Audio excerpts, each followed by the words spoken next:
नमस्कार दोस्तों, आप सभी का स्वागत है आपके अपने YouTube चैनल ज्ञान स्टडी LMP पर। दोस्तों आज हम लोग सीटेट यानी केंद्रीय शिक्षक पात्रता परीक्षा 2022 जो होने वाली है उसमें पर्यावरण अध्ययन को आज हम लोग पढ़ने वाले हैं। आज दोस्तों इसमें हम काफ़ी इंपॉर्टेंट प्रश्न लेकर आए हैं जो आपकी परीक्षा के लिए काफ़ी महत्वपूर्ण रह सकते हैं। तो आइए दोस्तों आज की क्लास शुरू करते हैं। दोस्तों क्लास शुरू करने से पहले अगर आप चैनल पर पहली बार आए हैं तो चैनल को सब्सक्राइब कर लें, साथ में बेल आइकन को अंडर प्रेस कर लें जिससे अगली क्लास की जानकारी आपको मिल सके। अब दोस्तों आइए आज की क्लास शुरू करते हैं। आज का हमारा पहला प्रश्न है, विद्यालय में मिड डे मील के समय के लिए कौन सा सबसे प्रासंगिक है। ऑप्शन है आपके, ए ऑप्शन में है यह शिक्षण अधिगम के बहुत ही मूल्यवान समय को बर्बाद करता है। बी ऑप्शन में है शिक्षण अधिगम के साथ इसका कोई लेना देना नहीं है। सी ऑप्शन में है यह EVS शिक्षण अधिगम के लिए एक अच्छा शिक्षण अधिगम का अवसर है। ऑप्शन में है यह उन बच्चों के लिए है जो विद्यालय में खाली पेट आते हैं। तो इस प्रश्न का सही उत्तर हो जाएगा, इस प्रश्न का दोस्तों सही उत्तर हो जाएगा, इसमें दोस्तों थर्ड ऑप्शन सही हो जाएगा। यह EVS शिक्षण अधिगम के लिए एक अच्छा शिक्षण अधिगम का अवसर है। विद्यालय में मिड डे मील योजना का कार्यक्रम EVS शिक्षण अधिगम के लिए एक अच्छा शिक्षण अधिगम का अवसर प्रदान करता है।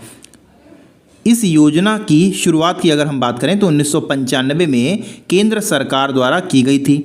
इस योजना का उद्देश्य उच्चतर प्राथमिक विद्यालय के बच्चों को शिक्षण के साथ आहार या पोषण उपलब्ध कराना है ताकि बच्चों को पोषणहीनता से बचाया जा सके। तो इस प्रकार सी ऑप्शन हमारा सही हो जाएगा। आइए दोस्तों अगले प्रश्न पर चलते हैं। अगला दोस्तों प्रश्न है, पर्यावरण अध्ययन की संदर्भ में बोझ के बिना सीखना क्या बताता है। ऑप्शन है ऑप्शन है आपके EVS पाठ्यक्रम को आधा कम करने की ज़रूरत है। बी ऑप्शन है स्कूल बैग का कम वजन। सी ऑप्शन है EVS पाठ्य पुस्तकों में अध्याय की कम संख्या। और डी ऑप्शन है अबोध का भार कम करने की ज़रूरत है। तो इस प्रश्न का दोस्तों सही उत्तर हो जाएगा, इसमें दोस्तों बी ऑप्शन सही हो जाएगा, स्कूल बैग का वज़न। बी ऑप्शन सही हो जाएगा, स्कूल बैग का कम वज़न। पर्यावरण अध्ययन के संदर्भ में बोझ के बिना सीखना स्कूल बैग का कम वजन होना बताता है। इसका उद्देश्य शिक्षण में पाठ्यक्रम व पुस्तकों में ऐसा समायोजन हो कि बच्चों को इसका दबाव महसूस न हो। इससे मानसिक दबाव पड़ता है जिससे बच्चों में शिक्षा के प्रति रुचि प्रभावित होती है। तो इस प्रकार बी ऑप्शन सही हो जाता है। आइए दोस्तों अगले प्रश्न पर चलते हैं।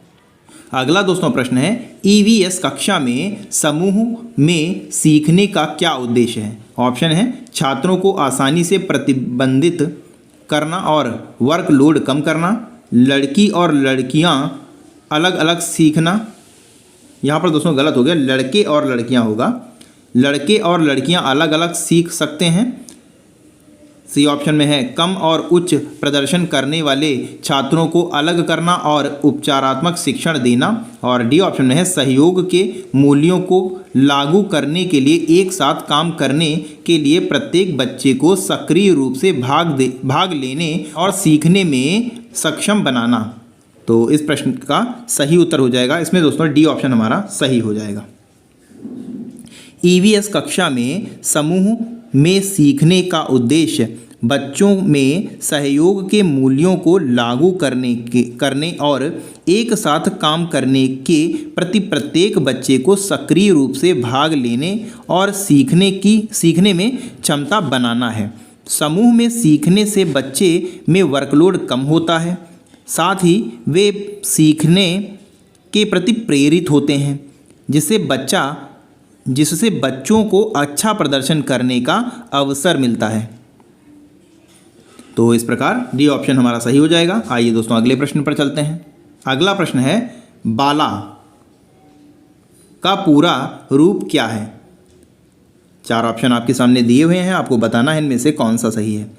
बाला का पूरा रूप दोस्तों हो जाएगा बिल्डिंग एज लर्निंग एड, अधिगम सहायता अधिगम सहायक के रूप में बिल्डिंग।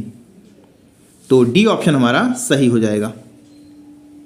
यह शिक्षण को प्रभावित करने वाले कारकों का एक तत्व है जो अधिगम की सहायक सामग्री के रूप में शामिल है। यह अधिगम के क्षेत्र में शिक्षण कार्य को प्रभावी बनाने में महत्वपूर्ण होता है। इसके अलावा शिक्षण कौशल, शिक्षण वातावरण, पाठ्य सामग्री, नवीन सीखने की तकनीकें आदि अधिगम सहायक के रूप में शामिल हैं। तो डी ऑप्शन हमारा सही हो जाएगा। आइए दोस्तों अगले प्रश्न पर चलते हैं। अगला दोस्तों प्रश्न है वैकल्पिक ढांचे का क्या अर्थ है।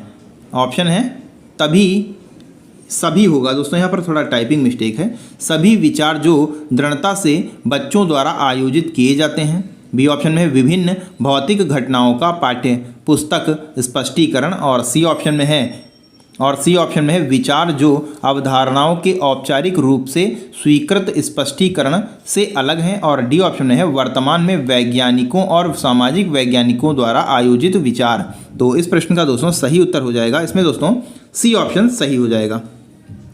वैकल्पिक ढांचे का अर्थ है वह विचार जो अवधारणाओं के औपचारिक रूप से स्वीकृत स्पष्टीकरण से अलग है। इस प्रकार वैकल्पिक ढांचा नवीन विचारों को प्रोत्साहित करता है। वैकल्पिक ढांचे शब्द का सर्वप्रथम प्रयोग ड्राइवर और इसले द्वारा 1978 में किया गया।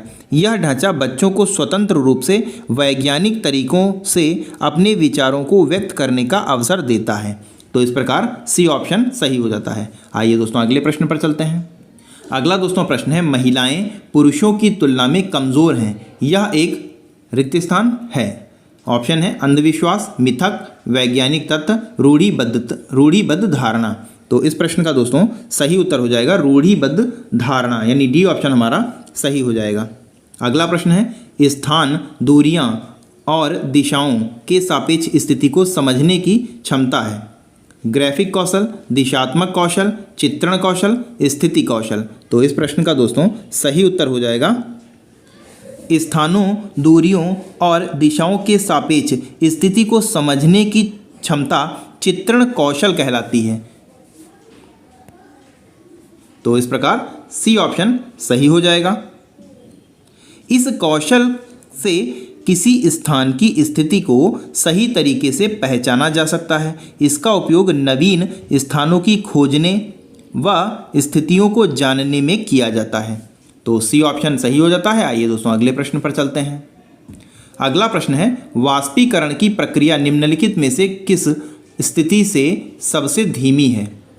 ऑप्शन है आपके सतह क्षेत्र और तापमान दोनों में कमी, सतह क्षेत्र और तापमान दोनों में वृद्धि, सतह क्षेत्र बढ़ता है लेकिन तापमान घटता है, सतह क्षेत्र घटता है लेकिन तापमान बढ़ता है। तो इस प्रश्न का दोस्तों सही उत्तर हो जाएगा, इसमें दोस्तों ए ऑप्शन हमारा सही हो जाएगा, सतह क्षेत्र और तापमान दोनों में कमी होगी। वाष्पीकरण की प्रक्रिया उस स्थिति में सबसे धीमी होगी जब सतह क्षेत्र और तापमान दोनों में कमी होगी। यहाँ पर दोस्तों देखने वाली बात होगी कि द्रव्य से गैस में परिवर्तन होने की प्रक्रिया वाष्पीकरण कहलाती है। जब सतह का क्षेत्र बड़ा होता है तो तापमान कम या अधिक होने की स्थिति में वाष्पीकरण होता है। इसे कपड़ा सुखाने की क्रिया से समझा जा सकता है। जैसे जो कपड़ा फैलाकर रखा जाता है वह जल्दी सूखता है और जिसे मोड़कर या सिमट कर रखा जाता है, सिमटा कर रखा जाता है, वह देर से सूखता है। तो इस प्रश्न का ए ऑप्शन सही हो जाएगा। आइए दोस्तों अगले प्रश्न पर चलते हैं। अगला प्रश्न है किस राष्ट्रीय पाठचर्या फ्रेमवर्क एनसीएफ ने प्राथमिक स्तर पर एक एकीकृत पाठचर्या क्षेत्र के रूप में पढ़ाने जाने के लिए पर्यावरण अध्ययन की सिफारिश की। NCF 1975, NCF 2005, NCF 1988, NCF 2000। तो इस प्रश्न का दोस्तों सही उत्तर हो जाएगा एनसीएफ 2000। तो डी ऑप्शन हमारा सही हो जाएगा। एनसीएफ 2000 ने प्राथमिक स्तर पर एक एकीकृत पाठचर्या क्षेत्र के रूप में पढ़ाए जाने के लिए पर्यावरण की सिफारिश की थी। इसी के अनुसार विज्ञान और सामाजिक विज्ञान के रूप में विषयों को विभक्त किया गया। इसी की सिफारिश के पश्चात वर्तमान एनसीएफ 2005 में इसे स्वीकार किया गया, जिससे बच्चों को एकीकृत रूप में प्राथमिक स्तर पर भी पर्यावरण अध्ययन की शिक्षा दी जाए। तो इस प्रकार दोस्तों डी ऑप्शन हमारा सही हो जाएगा। अगला प्रश्न है, भारत के किस क्षेत्र में स्थानांतरित खेती करने का प्रचलन है? दक्षिण पूर्वी क्षेत्र, उत्तर पूर्वी क्षेत्र, दक्षिण क्षेत्र, उत्तर पश्चिमी क्षेत्र। तो इस प्रश्न का दोस्तों सही उत्तर हो जाएगा, भारत में स्थानांतरित खेती का प्रचलन उत्तर पूर्वी क्षेत्र में पाया जाता है। तो इस प्रकार दोस्तों बी ऑप्शन हमारा सही हो जाता है। स्थानांतरित खेती या झूम खेती पर्वतीय या आदिवासी क्षेत्रों में की जाती है। इसे जनजातीय कृषि भी कहा जाता है। इससे कुछ समय तक किसी भूखंड पर जंगलों को साफ करके कृषि की जाती है। इसके पश्चात दूसरे स्थानों पर पुनः वृक्षों की कटाई कर खेती की जाती है। इसका प्रचलन भारत के पूर्वोत्तर राज्यों में पाया जाता है। तो बी ऑप्शन सही हो जाता है। आइए दोस्तों अगले प्रश्न पर चलते हैं। अगला दोस्तों प्रश्न है, नदी बांधों से उत्पन्न जल विद्युत के लिए निम्नलिखित में से कौन सा कथन सत्य नहीं है? ऑप्शन है, बांध स्वदेशी लोगों को अपनी नदी की जीवन रेखाओं से अलग करते हैं। बांध टिकाऊ विकास को प्रोत्साहित करते हैं। यह पानी या हवा को प्रदूषित नहीं करता। जल विद्युत सुविधाओं से बड़े पर्यावरणीय प्रभाव हो सकते हैं। तो इस प्रश्न का दोस्तों सही उत्तर हो जाएगा, इसमें दोस्तों बी ऑप्शन हमारा सही हो जाएगा। बी ऑप्शन सही हो जाएगा। बांध टिकाऊ विकास को प्रोत्साहित करते हैं। नदी बांध से जल विद्युत की उत्पत्ति होती है। यह पानी व हवा को बिना प्रदूषित किए सिंचाई सुविधा भी उपलब्ध कराता है। इससे विकास को तो प्रोत्साहन मिलता है, वहीं स्थानीय लोगों को विस्थापन करके विकास को भी प्रभावित करता है। यह पर्यावरण परिस्थिति की दृष्टि से जैव विविधता को प्रभावित करता है। इस प्रकार बांध टिकाऊ विकास को प्रोत्साहित नहीं करता है। तो बी ऑप्शन सही हो जाता है। आइए दोस्तों अगले प्रश्न पर चलते हैं। अगला दोस्तों प्रश्न है, निम्नलिखित में से कौन सी ग्रीन हाउस गैस है? जलवाष्प, कार्बन डाइऑक्साइड, मीथेन, उपरोक्त सभी। तो इस प्रश्न का दोस्तों सही उत्तर हो जाएगा उपरोक्त सभी, यानी डी ऑप्शन हमारा सही हो जाएगा। Carbon dioxide, nitrous oxide, methane, chlorofluorocarbon, जलवाष्प आदि ग्रीन हाउस की प्रमुख गैसें हैं। ये गैस जलवायु परिवर्तन, वैश्विक ऊष्मन आदि के लिए जिम्मेदार हैं। इनकी मात्रा में वृद्धि से वैश्विक समस्या उत्पन्न होने लगती है। वर्तमान में भारत में क्लोरोफ्लोरोकार्बन के उपयोग पर रोक लगा दी गई है। तो इस प्रकार डी ऑप्शन हमारा सही हो जाता है। अगला प्रश्न है, ताजमहल के पीले होने के लिए निम्नलिखित में से कौन सा कारक जिम्मेदार है? Chlorine, nitrogen oxide, sulphur oxide, sulphur. तो इस प्रश्न का दोस्तों सही उत्तर हो जाएगा सल्फर डाइऑक्साइड, यानी सी ऑप्शन सही हो जाएगा। ताजमहल के पीले होने का प्रमुख कारण वायुमंडल में उपस्थित सल्फर डाइऑक्साइड है। इस विषैली गैस की उत्पत्ति निकट अवस्थित मथुरा की रिफाइनरी से होता है। यह गैस वायुमंडल की नाइट्रस ऑक्साइड से मिलकर अम्लीय विषैली गैसों का निर्माण करती है। यह गैस अम्लीय वर्षा के रूप में ऐतिहासिक इमारतों पर गिरकर प्रभावित करती है। यही कारण है कि ताजमहल के आसपास के क्षेत्रों में स्वच्छता की नीति अपनाई जा रही है। तो इस प्रकार दोस्तों सी ऑप्शन सही हो जाता है। आइए दोस्तों अगले प्रश्न पर चलते हैं। अगला दोस्तों प्रश्न है, भारत में ठंडे रेगिस्तान मानसून से प्रभावित क्यों नहीं होते? ठंडे रेगिस्तान बहुत ऊंचाई पर हैं। ठंडे रेगिस्तानों में गर्म गर्मियाँ और बेहद ठंडी सर्दी होती है। और सी ऑप्शन में है, ठंडे रेगिस्तान हिमालय की वृष्टि छाया में होते हैं। डी ऑप्शन में है, ठंडे रेगिस्तान में हवा बहुत पतली यानी कि कम होती है। तो इस प्रश्न का सही उत्तर हो जाएगा सी ऑप्शन दोस्तों इसमें सही हो जाएगा। रेगिस्तान हिमालय की वृष्टि छाया में होते हैं। ठंडे रेगिस्तान हिमालय की वृष्टि छाया में होते हैं। आइए दोस्तों अगले प्रश्न पर चलते हैं। अगला दोस्तों प्रश्न है, गोलकोंडा किला किसने बनवाया? पल्लव वंश, पल्लव राजवंश, चोल राजवंश, चालुक्य वंश, काकतीय वंश, काकतीय राजवंश। तो इस प्रश्न का दोस्तों सही उत्तर हो जाएगा काकतीय राजवंश, यानी डी ऑप्शन हमारा सही हो जाएगा। गोलकोंडा किला आंध्र प्रदेश की राजधानी हैदराबाद में अवस्थित है। गोलकोंडा के किले का निर्माण काकतीय राजवंश ने कराया था। इसका संस्थापक कुली कुतुब शाह को माना जाता है। कुतुब शाही साम्राज्य की प्रारंभिक राजधानी गोलकोंडा 17वीं सदी तक हीरे के विश्व प्रसिद्ध बाजार के रूप में प्रसिद्ध था। वर्तमान में यहाँ चार मीनार व हुसैन सागर झील अवस्थित है। इस किले की मरम्मत कराने का श्रेय प्रताप रुद्र को प्राप्त है। तो इस प्रकार दोस्तों डी ऑप्शन सही हो जाता है। अगला प्रश्न है, निम्नलिखित में से कौन सी अदिश राशि है? भार, द्रव्यमान, गुरुत्वाकर्षण, संवेग। तो इसमें दोस्तों अदिश राशि हो जाएगी, इसमें दोस्तों अदिश राशि द्रव्यमान हो जाएगी, यानी बी ऑप्शन हमारा सही हो जाएगा। जिस भौतिक राशि में मात्रा यानी परिमाण तथा दिशा दोनों निहित होते हैं उसे सदिश राशि कहते हैं। उदाहरण के लिए वेग, बल, संवेग, भार, गुरुत्वाकर्षण आदि। इसके विपरीत जिस भौतिक राशि में परिमाण होता है लेकिन दिशा नहीं होती है उन्हें अदिश राशि कहते हैं। जैसे दूरी, चाल, द्रव्यमान, आयतन।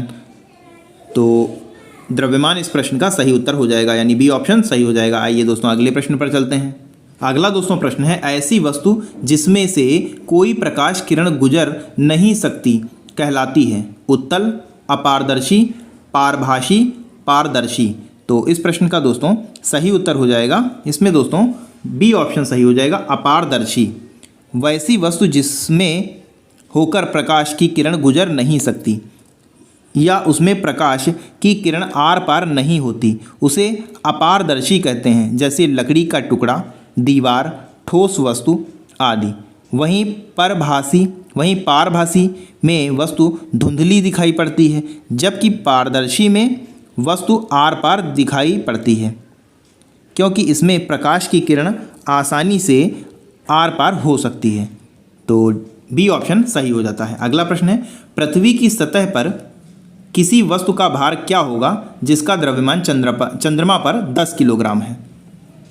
किसी वस्तु का भार वस्तु के द्रव्यमान तथा गुरुत्वीय त्वरण के गुणनफल के बराबर होता है। पृथ्वी पर स्थित किसी वस्तु का भार चंद्रमा पर स्थित किसी वस्तु के भार के 6 गुना होता है। किंतु पृथ्वी और चंद्रमा दोनों सतह पर द्रव्यमान बराबर होता है, अतः किसी वस्तु का द्रव्यमान गुरुत्वीय त्वरण पर निर्भर नहीं करता। इसलिए चंद्रमा पर स्थित वस्तु का द्रव्यमान 10 किलोग्राम है, तो पृथ्वी पर भी इसका द्रव्यमान 10 किलोग्राम होगा। तो सी ऑप्शन हमारा सही हो जाएगा।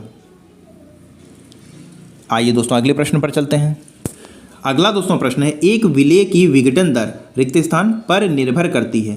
धार, दाब, तापमान, सतह, क्षेत्र। इस प्रश्न का दोस्तों सही उत्तर हो जाएगा तापमान पर, यानी सी ऑप्शन हमारा सही हो जाएगा। एक विलेय की विघटन दर तापमान पर निर्भर करती है। तापमान से विलेय के पदार्थों का विखंडन होता है। इससे पदार्थ के मध्य अंतःक्रिया होती है जिससे विघटन दर प्रभावित होती है। तो इस प्रकार सी ऑप्शन सही हो जाता है। अब दोस्तों अगला प्रश्न है और 20 नंबर का प्रश्न है, साथ में ये आज का हमारा अंतिम प्रश्न है। पर्यावरण अध्ययन पाठ्यक्रम बच्चों की समग्र शिक्षा का कारण बन सकती है यदि यह है विषयगत, एकीकृत, समावेशी, यह सभी। तो इस प्रश्न का दोस्तों सही उत्तर हो जाएगा। इसमें दोस्तों पर्यावरण अध्ययन पाठ्यक्रम बच्चों की समग्र शिक्षा का कारण बन सकता है यदि वह विषयगत, एकीकृत तथा समावेशी हो। ऐसे होने से बच्चों को सीखने का अवसर कक्षा के साथ, विषय के साथ तथा कक्षा के बाहर के परिवेश में मिलता है। इससे बच्चों में समझ विकसित होती है तथा वे मनोरंजन पूर्वक व रुचिपूर्ण होकर तथ्यों को समझने का प्रयास करते हैं, जिससे बच्चों के बौद्धिक विकास को बढ़ावा मिलता है। तो इस प्रकार दोस्तों विषयगत भी सही हो जाएगा, एकीकृत भी सही हो जाएगा और समावेशी भी सही हो जाएगा, यानी डी ऑप्शन हमारा सही हो जाएगा। तो इस प्रश्न का डी ऑप्शन सही हो जाएगा। दोस्तों आज के लिए बस इतना ही। कैसी लगी आज की क्लास कमेंट करके ज़रूर बताएं, और अगर आज की क्लास आपको अच्छी लगी हो तो लाइक करें दोस्तों सीटेट की एग्ज़ाम की डेट आ चुकी है। 28 दिसंबर से आपके एग्ज़ाम शुरू हैं। तो अब आपका पूरा ध्यान इस परीक्षा को देने में होना चाहिए। इसी के साथ दोस्तों आज की क्लास ख़त्म करते हैं। मिलते हैं अगली क्लास में, तब तक के लिए नमस्कार। जय हिंद, जय भारत।